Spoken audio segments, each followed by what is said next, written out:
Good morning.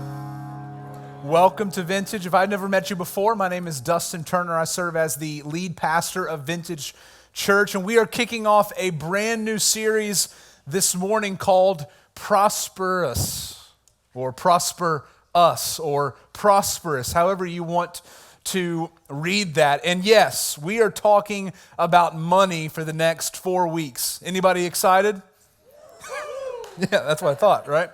How many of you think about money on a daily basis? How many of you love to think about money on a daily basis? Yeah, that's what I thought, right? I don't even like to talk about money with my wife, right? I mean, that's just reality for me personally. But here's the thing about money, right? Money is a reality that every single one of us deal with. And the Bible actually has a lot to say about money. And I think the reason that the Bible has a lot to say about money is not so we would be wealthy or we would be, people who think about money constantly. But I think the reason the Bible has a lot to say about money is because money has something to tell us about our hearts. In our lives, a lot of times, it's very difficult to discern or even understand, even for our own selves, how our hearts are actually doing. How we're actually doing as followers of Jesus, or if we're moving toward Jesus. But what we do with our money will show us and show other people what our hearts actually look like. And so the next 4 weeks, we're going to be in this series that we're calling Prosperous, and we're going to be looking at what does it actually mean to prosper in life. We're going to be in 2 Corinthians chapters 8 and 9 over these next 4 weeks. If you have a Bible, you can turn to 2 Corinthians 8, starting in verse 1. If you don't have a Bible, lift up your hand. Our Connect team would love to get you a copy of God's Word as our gift from us to you. But as we think about money, right, when we think about prosperity, right, or prospering, what we think about is what the beginning of that little video just showed you, right? It's collecting and hoarding as much of the resource as we possibly can, right? To be prosperous means to have as much as you can have, right? Well, the Bible, I think, has a very different perspective on what it actually looks like to be prosperous, right? You see at the very end of that video, right? You're collecting, and then you knock the jar over and the resources are spread out. And I actually think what we're going to see over the next 4 weeks is what the Bible tells us is that prosperity has more to do with not hoarding your resources, but giving your resources away. Another way to think about it is this: God prospers us not for greed, but for generosity. God prospers us not for greed, but for generosity. In thinking about prospering or prosperity, this week I looked up what does it mean or what does it take to be wealthy? And here's some generational stats for you to think about. The Gen Zers, it takes 1.49 million to be considered wealthy.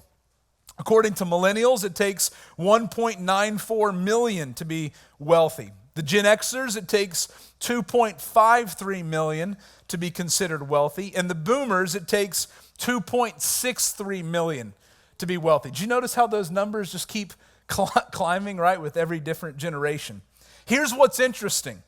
According to the Federal Reserve, the average U.S. household net worth is only $692,100. Some of you are like, really? Because I don't have that, right? But even that number is very different from the numbers I just shared with you of what people think it means to be wealthy or prosperous.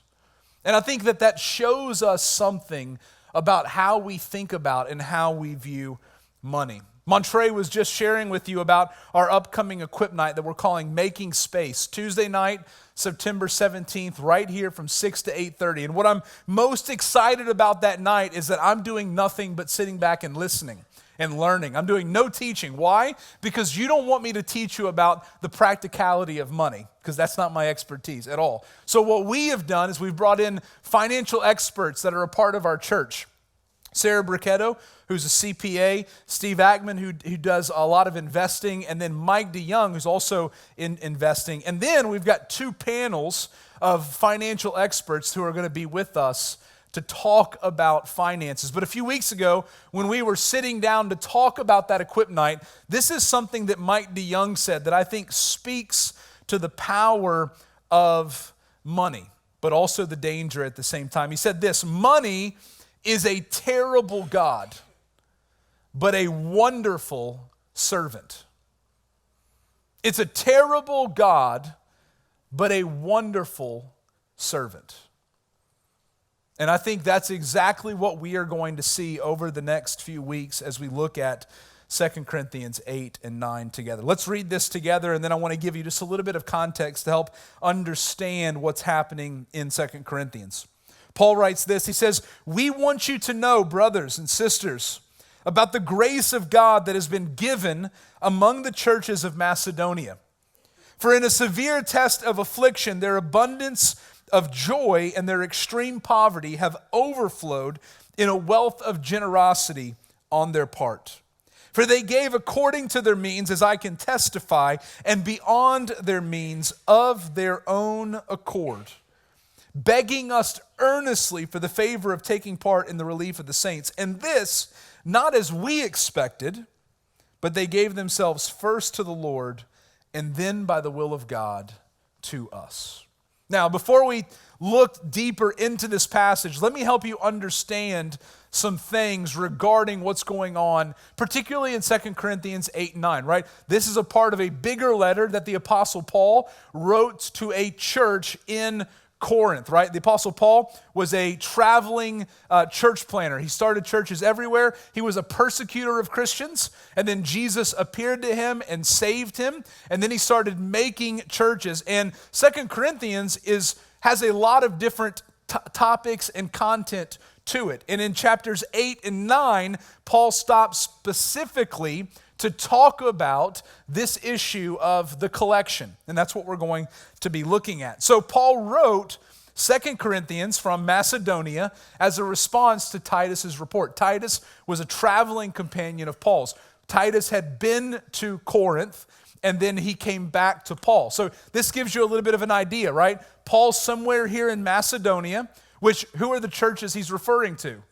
The churches in Macedonia, right? So he is there, and he's writing to the church at Corinth. So he's here somewhere, and he's writing to this church here in Corinth. This is his second letter that we have from him.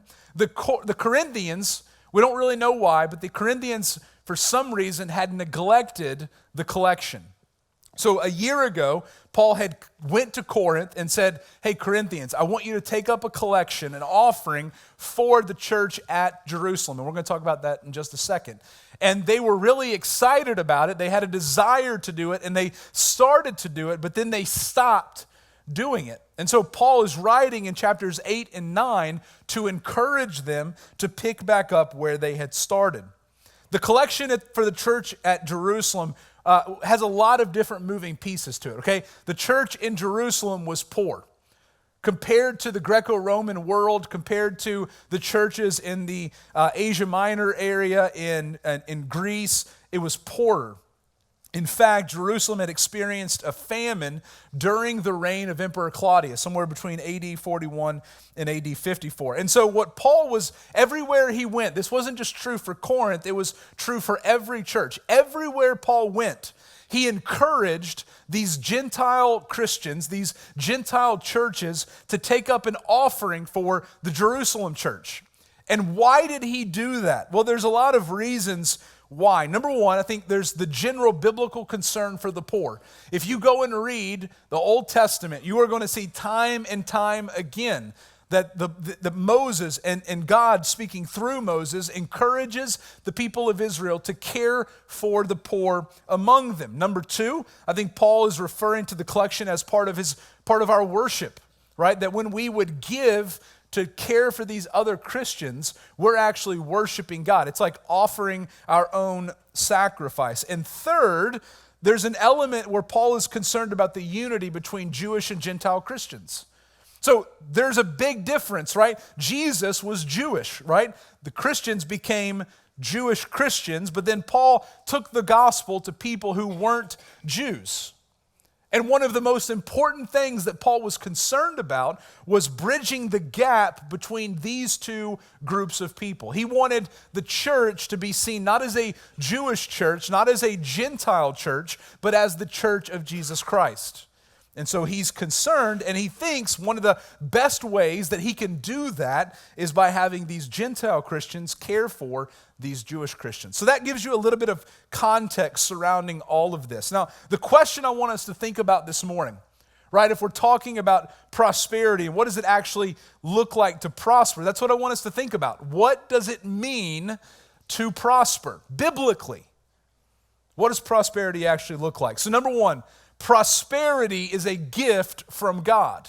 Look at verse 1 of 2 Corinthians 8. We want you to know, brothers, about the grace of God that has been given among the churches of Macedonia. Do you see where Paul begins all of this? He doesn't say, hey, look at how incredibly generous the church at Macedonia was. What's the source of the church at Macedonia's generosity?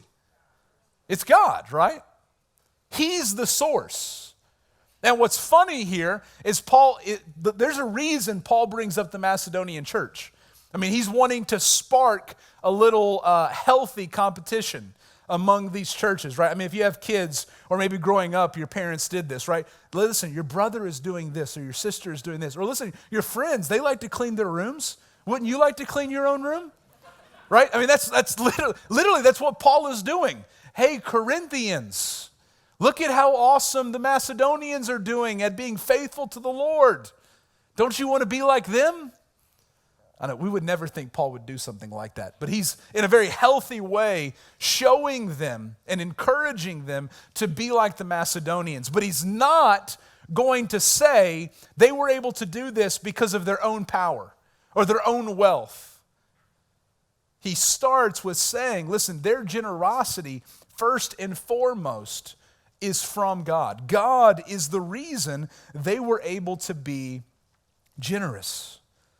The word grace, right, it comes from the Greek word charis. And what's interesting, right, when we think about grace, what we immediately think about, if you raised or grew up in the church or you're a Christian, we think about salvation, right, that we have been saved by grace through faith in Christ Jesus alone. And that's important because grace is it's God's unconditional benevolence toward us, right? The reality of salvation, we think about salvation, there's nothing that we have done to earn God's love or salvation, right? It is simply His grace that has saved us. The life, death, burial, and resurrection of Jesus, there's nothing you did or have done or will do to deserve that gift. That is God's unconditional favor on our lives. Now, when we think about that, though, we've got to be careful to recognize that God's grace is evident in so many other areas of our life.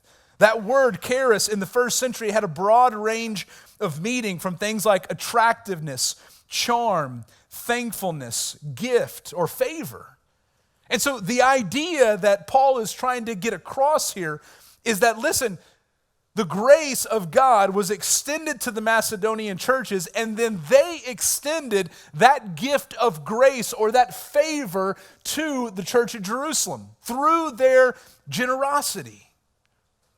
But what Paul gets at again is that this prosperity was not of their own.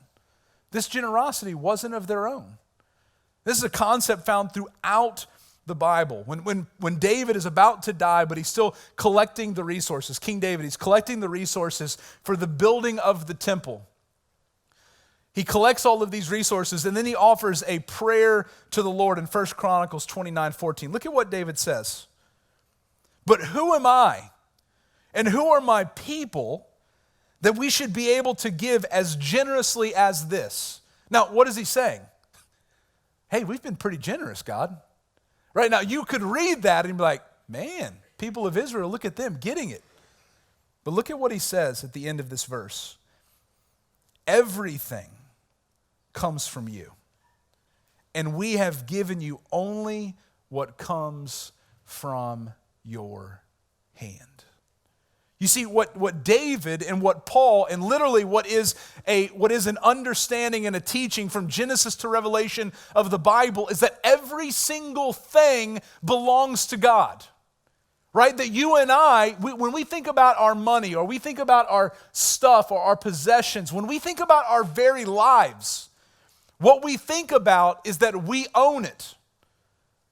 Right? That we are the owners of our stuff. No one's going to tell me what to do with my money. No one's going to tell me what to do with my possessions. No one's going to tell me what to do with my life. But what the Bible actually says is that you and I, we are not owners. We're simply managers. I mean, think about if you're working at a company and you go into the company and you don't like the way that the owner of the company is using his resources or running the company. And what you do as a manager, you come in and you begin to reallocate those resources to other parts of the company. Do you think you're going to keep your job for very long? No, you're not. Right? Or, my wallet needs more money than this business needs. I think I'll take that money, right? You're not going to keep your job for very long. Why? Because you're not the owner. You're the manager. And one of the most important things that we have to understand when it comes to our money or our resources is they're not ours. Prosperity is a gift from God. So what that means is that God prospers us not for greed, but for generosity. God prospers us not for greed, but for generosity. So what does it mean to prosper? Yes, beginning with prosperity as a gift from God, but Paul continues and he says this, prosperity can occur in difficult circumstances. This is very unique and I think different for us in our context. We wouldn't say prosperity comes in difficult contexts, but look at what happens to the church at Macedonia starting in verse 2. Paul says, for in a severe test of affliction, their abundance of joy and their extreme poverty have overflowed in a wealth of generosity on their part. Now, there's some words in this one verse that don't make sense together, right? I mean, think about this. Would you ever put together a severe test of affliction and extreme poverty with abundance of joy and a wealth of generosity? I mean, in my mind, those words just don't work together, right? Because if I'm experiencing affliction and a severe case of poverty, then I'm not experiencing all that much joy, and I'm probably not thinking about being all that generous. But what Paul shows us is how even in difficult circumstances, we can still be generous people. The idea of the Macedonians experiencing extreme poverty, it's thinking about it like this, that they were rock bottom poor, rock bottom poverty. And yet Paul can say they were generous. And in this context, in the ancient world, that didn't make sense. Look at what one author says about giving in the Greco-Roman world in the first century. In the Greco-Roman world, giving was the purview of the wealthy. Were the Macedonians wealthy? No. Were the Macedonians wealthy? Okay, good. I'm just making sure you're with me. In the Greco-Roman world, giving was the purview of the wealthy, whose giving is attested as largely benefiting fellow elites who had passed a stringent worthiness test. Here in Macedonia, we have people from the Greco-Roman world acting out of character for their natural heritage, but very much in character with respect to their adopted heritage. You see, the Macedonians weren't acting like regular first century Greco-Roman citizens. They were acting like Christians. They weren't wealthy, yet they were being generous. And if you were to look at on the outside, looking in, the circumstances surrounding the Jerusalem church, you certainly wouldn't consider the Jerusalem church to be worthy of their generosity. But what the Macedonians understood was that what they were responsible to be is generous people because God owns everything that they have. They're not owners, they're simply managers. Even in difficult circumstances. Jesus had a similar experience that we read about in Luke 21. It's about the widow's mite that some of you might be familiar with. Jesus looked up and saw the rich putting their gifts into the offering box, and he saw a poor widow put in 2 small copper coins, like literally 2 pennies. And he said, "Truly, I tell you, this poor widow has put in more than all of them. For they all contributed out of their abundance, but she, out of her poverty, put in all she had to live on." Now, in our world, again, just read this is one of the most important things you can do as someone who's reading the Bible or considering Christianity, or as a Christian, read the Bible with fresh eyes. I mean, this passage doesn't make sense. How can this woman be more generous than all of the wealthy people who put in their offering? Think about what Paul is saying. How can the Macedonians be more generous than the Corinthians? Because what he's trying to say is chances are the Macedonians were far more impoverished and therefore not as likely to give a large gift compared to the Corinthians, who were wealthy and probably could give a larger gift. Yet he would still say, just like Jesus would say about the widow, that she was more generous than the wealthy. And I think what Paul is trying to show us, what Jesus is trying to show us is this. Number one, if you wait till you have money to be generous, you'll never be generous. If you wait to have money to be generous, you'll never be generous. Why? Because generosity is not about how much money you have. It's about the state of your heart. Plain and simple. It doesn't matter, right? The Macedonians were poor. Their gift was probably going to be less than the Corinthians. The widow was poor. The wealthy gave more. But the issue of generosity is not about how much money you have, but how willing you are to let go of that money.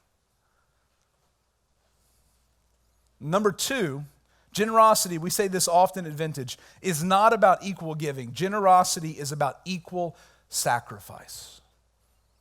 And that's what Paul is showing us here in 2 Corinthians 8. What he's trying to say is, listen, the Macedonians, they're poor. But I've asked them, and they have willingly wanted to be a part of this collection. And listen, they're probably not going to give as much as you Corinthians, but both of you are responsible to be generous for this work. And so the last thing that we need to do, you and I need to do in thinking about generosity, is look at how much money we have and say, listen, if I give X amount, that's just not going to cut it. Because listen, in the Bible is completely lopsided and upside down when it comes to generosity in comparison to our world. Because in our world and in our culture, what we think about is generosity equals how much money you give. But that's not the biblical understanding of generosity. The biblical understanding of generosity is you have this much that God has given you, simply be generous with it. The amount, it's less about the amount and more about the heart, the why you're giving. That's what it means to be generous.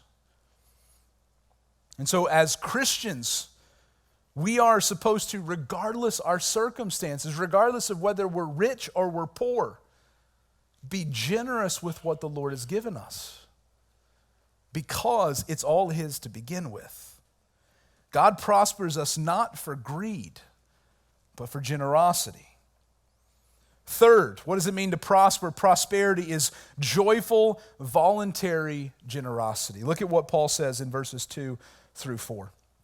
For in a severe test of affliction, their abundance of joy and their extreme poverty have overflowed in a wealth of generosity on their part. For they gave according to their means, as I can testify, and beyond their means of their own accord, begging us earnestly for the favor of taking part in the relief of the saints. Now, there's a lot going on here that honestly we don't necessarily see. And some of that's because of things get lost in translation. Some things I want you to see. There's two words in this passage that Paul's going to use again in 2 Corinthians 8 and 9. Abundance and overflow. And he talks about this word constantly in this passage. They come from the same root word. And the idea, how many of you have been to the Audubon Zoo and the Cool Zoo part? Man, you guys, you need to get out more, Even if you don't have kids, it's fun. You should go, right? They have this big thing in the middle that's got this big albino alligator, and it's got this bucket that fills up periodically, and then if you're standing over it, it dumps over you, right? That's the idea, that abundance or overflow, literally that a bucket would be filling up to where it can't hold anymore, and it would just overflow on you. That's the idea that Paul is referring to here. Some other words, the idea of favor. Verse 4, begging us earnestly for the favor of taking part in the relief of the saints. That word is the same word that we get grace from, charis. So literally, Paul says in verse 1, we want you to know, brothers, about the grace of God that has been given. And then in verse 4, the Macedonians have begged us earnestly for the favor or the grace of taking part in the relief of the saints. They wanted to be a part of the opportunity to expand and extend God's grace through financial giving to them. Taking part, where they begged us earnestly for the favor of taking part in the relief of the saints. The word taking part, those two words, comes from the Greek word koinonia. And the word koinonia typically is translated fellowship. It's where we talk about community. But what I think is interesting here is they wanted to be a part of a fellowship that extended beyond themselves. It wasn't just about the community. They might not ever even meet the people that they were giving to. The point was that their desire for community would move into action. And then lastly, the word relief. That word is the Greek word diakonia, which is the word we use for deacons, or the idea of ministry or service. All of this, I think, shows us that God had worked in the church to also work through the church. God had extended his grace to the Macedonians, and what Paul is trying to tell the Corinthians, God has extended his grace to the Corinthians, that grace might then be extended through those churches to other people, which led the Macedonians to give joyfully. This wasn't a burden. Right, if you look at the end of verse 4, they were the ones begging Paul. Paul had asked them, hey, listen, I'd really love for you to be a part of this relief effort. But Paul didn't have to begrudgingly come to them and say, you're not giving. They wanted to be a part of this. So it was voluntary. It was joyful. They wanted it, and they were joyful at the response of giving. Right? How many times have you been joyful every time I say, we'd like you to give? That's kind of a joke, right? But I mean, when we ask people to give back to the church, right? I mean, what's the first thought in your mind? Oh man, trying to take more of my money. They want my money. Well, how did the Macedonians respond? With joy. It was voluntary. Paul didn't have to force them, and then it was generous. Even in the midst of their extreme poverty and their affliction overflowed into a wealth of generosity. I think all of this, though, kind of points at the key to generosity. And the key to generosity is the heart. In his book, The Treasure Principle, we have two resources out in our resource center that I would encourage you to pick up. One is The Treasure Principle by Randy Alcorn. Very basic but good book on biblical principles of money. And then The Money Challenge by Art Rayner. This is a super practical book. How do you deal with debt, saving, generosity, those sorts of things. But in Randy Alcorn's book, The Treasure Principle, he says this about money and the heart. As surely as the compass needle follows north, your heart will follow your treasure. I think Jesus said something about that, right? Money leads, hearts follow. Look at what Paul says in 1 Timothy. I think this is so interesting that in literally one chapter, he says something about money to almost two different groups of people. The issue for Paul is not money. Being wealthy is not a sin. Being poor is not a sin. It's our heart. Look at what he says, 1 Timothy 6, verses 9 through 10. Those who desire to be rich, that's greed, Those who desire to be rich fall into temptation, into a snare, into many senseless and harmful desires that plunge people into ruin and destruction. For the love of money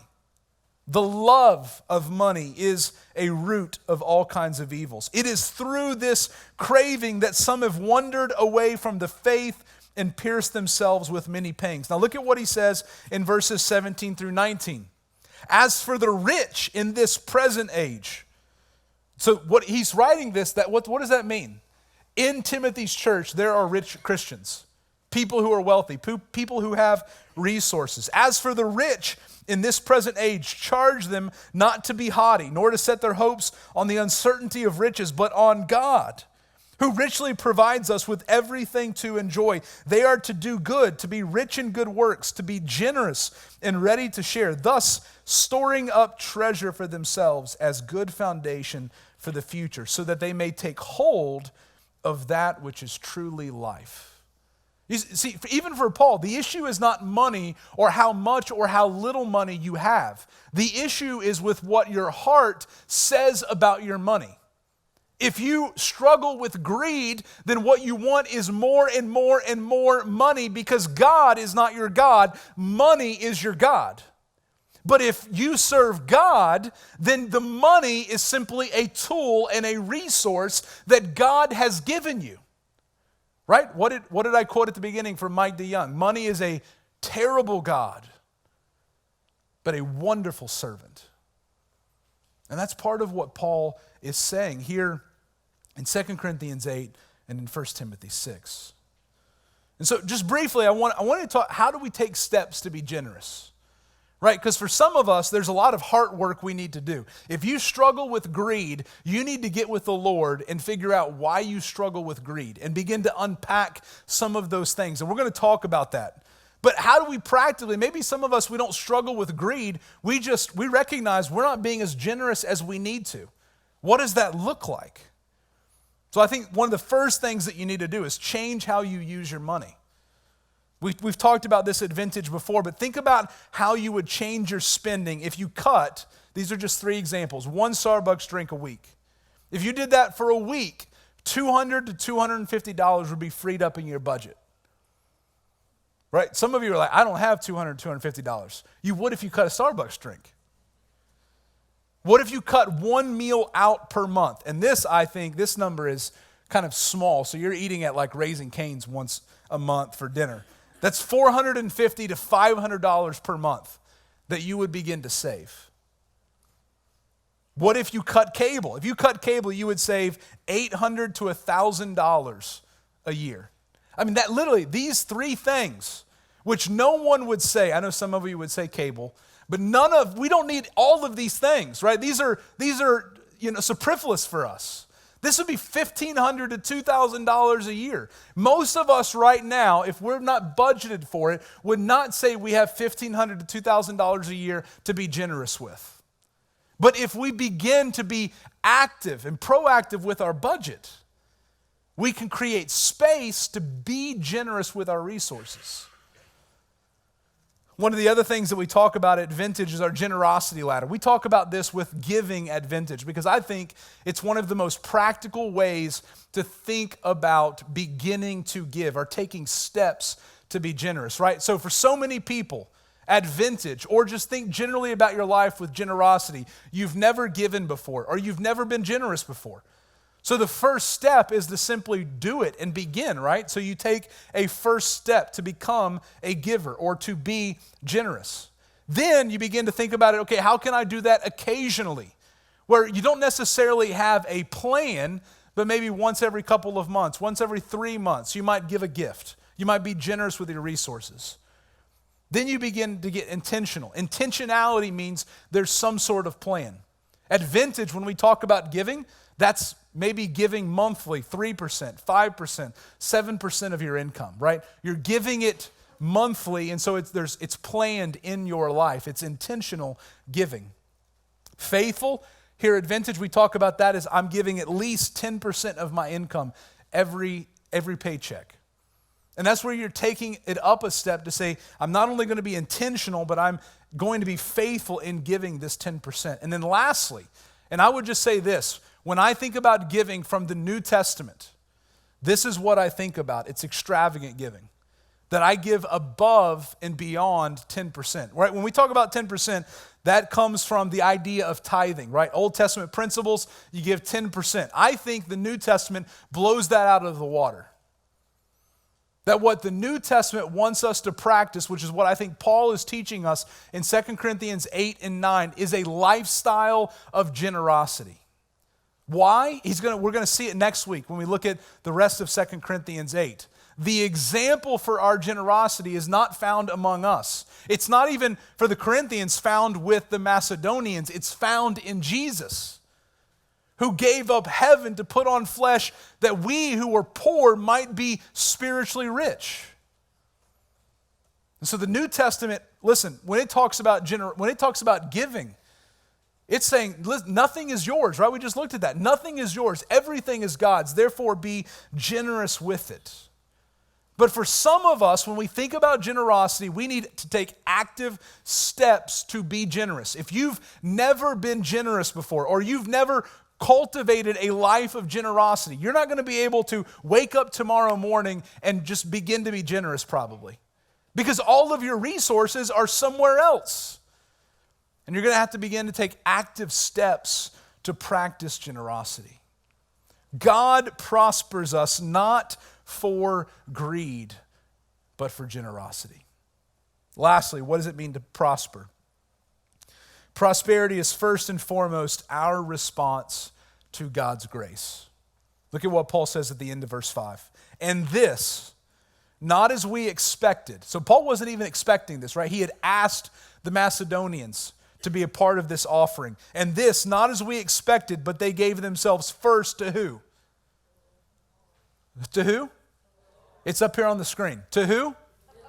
To the Lord. They gave themselves first to the Lord and then by the will of God to us. Paul was the one who had asked for them to be a part of this collection. But they took this so seriously that they said, listen, we're not giving to you, Paul. We're not even necessarily at first giving to these churches in Jerusalem. The Lord has called us to this type of generosity, and this is who we're giving to first and foremost. Why? Go back to verse 1. Who allowed them to be prosperous? Who allowed them to be generous? God. Generosity is first and foremost a response to God because everything is God's to begin with. Everything.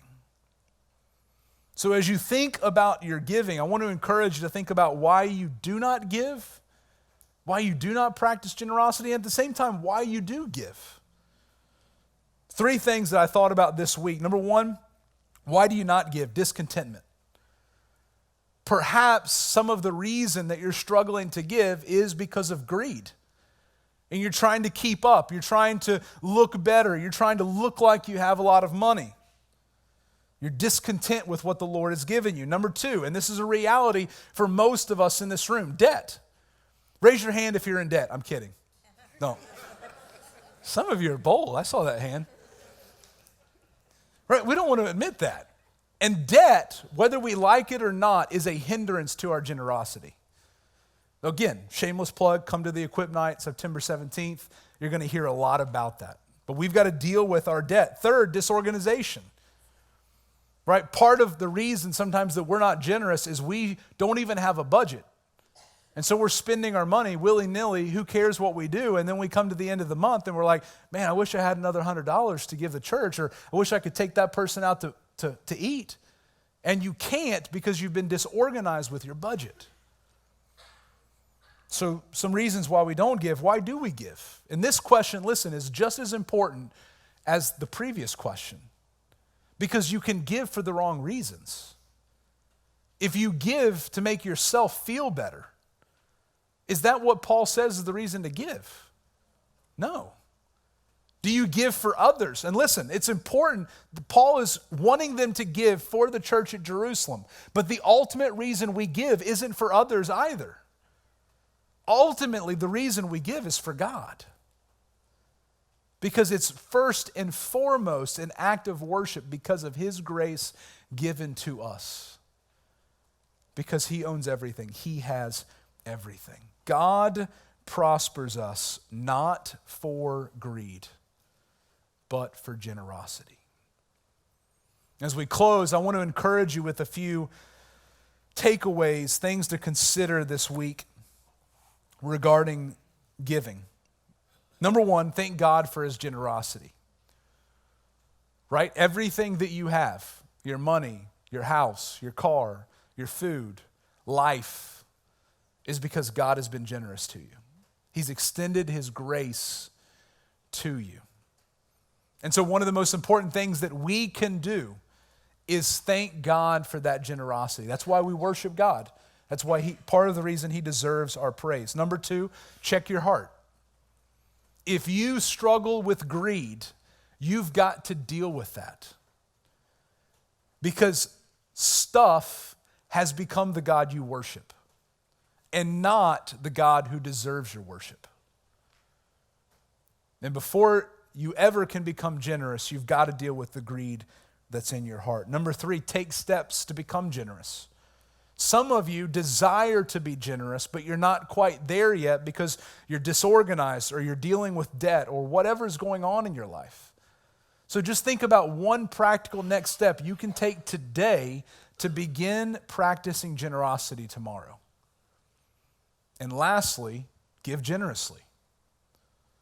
Some of us are ready now to be generous with our money, now to be generous with our time, now to be generous with our energy. How can we live lives of generosity where we recognize every single thing we've been given comes from God, and because of that, we're not owners but managers. God has prospered us not for greed, but for generosity. Let's pray.